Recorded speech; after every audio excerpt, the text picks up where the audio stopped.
I was doing personal branding like 2 decades ago before I had any clue about any of this stuff, and it's really served me all throughout my time in business. So stick around and I'll show you the main things that helped me get to where I am with my personal brand. And don't forget to hit the like button so this video goes out to more people and helps even more people just like you get this information. Thank you in advance. Welcome back to my channel. Number 1 is that you need to know the message that you want to convey. Now with me, I kind of just fell into this because I am so much myself. I just don't filter myself. Like, I take other people into account. I don't want to hurt people's feelings, but I'm just who I am, and that's who my brand is.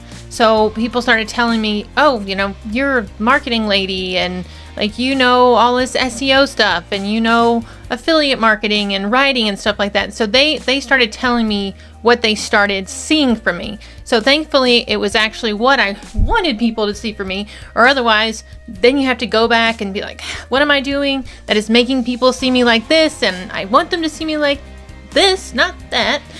And it's a whole other deal. So if you already have people, you ask them, hey, when you think of me, what do you think of? And they're actually thinking of things that you want them to think, then you're on the right track. So hey, that can be a little assignment for you. Go ask 10 of your coworkers, 10 of your family members, whatever it is. Say, whenever you think of me, what do you think? Maybe they think you're loyal. Maybe they think you're hardworking. Maybe they say, oh, hey, they're really great at app development, or they're really great at teaching. Whatever it is, figure out what message you're sending to the world, because that's super important. If it's already on point, then keep doing more of it.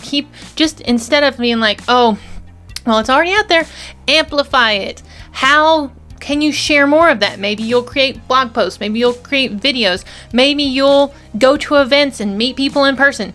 Just get out there and do something and let people know what your message is. The second thing is telling your story. No one has the same story as you, but a lot of times there are similarities. So telling your story shows that you're unique, but it also allows people to build rapport with you. And that's a really important thing whenever you're marketing a product, service, or you're just creating content. People want to know, who is this person? Why do I like them? Why don't I like them?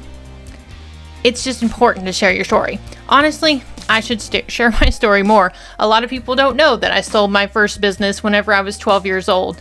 It was this like email marketing business where it's kind of like inbox dollars, if you've seen that. If I would have just kept that business and just grown it to the moon, I could have exited as a millionaire. But whenever you're 12, you're like, oh my gosh, someone wants to buy my business for $500. Yes, I sold my business for $500, which was a small fortune for a 12-year-old, I have to say. So that's one part of my story. Another part of my story is still becoming a successful business person, even though I was a teen mom and divorced by 18 years old. That's part of my story. And now here I am. I'm getting ready to be 36, and I'm on my second marriage, and we've been married for 15 years. So to say that I've accelerated life is definitely the truth. And I have 4 kids, by the way. So telling your story really allows people to get in contact and in touch with you, to be able to figure out, is this person someone that I trust, someone that I like, or maybe someone that I don't even like, but I can learn a lot from. So there's a lot of things that telling your story can help, and it will definitely build your personal brand. So don't be afraid to let people know more about you, and you don't have to tell your entire life story every time you create a piece of content or a piece of marketing. Just little bits at a time. Allow people to start piecing the whole picture together, or you may never share the whole picture. Influencers like Gary Vee, we don't know what their children look like. We don't really know what his wife looks like, or even his mom and dad that he talks about all the time.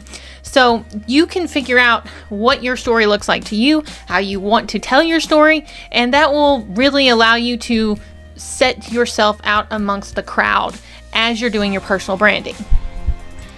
So I'm going to get into tip number 3 now, but before I do, make sure that you hit the like button. Bam, bam.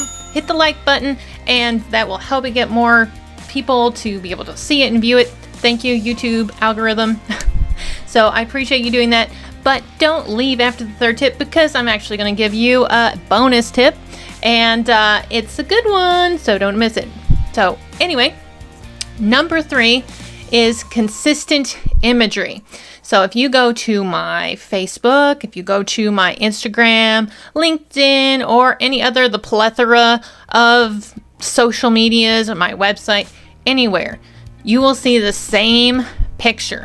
So whenever someone comes to, or if maybe you do an article for Entrepreneur, whatever it is, give them the same picture.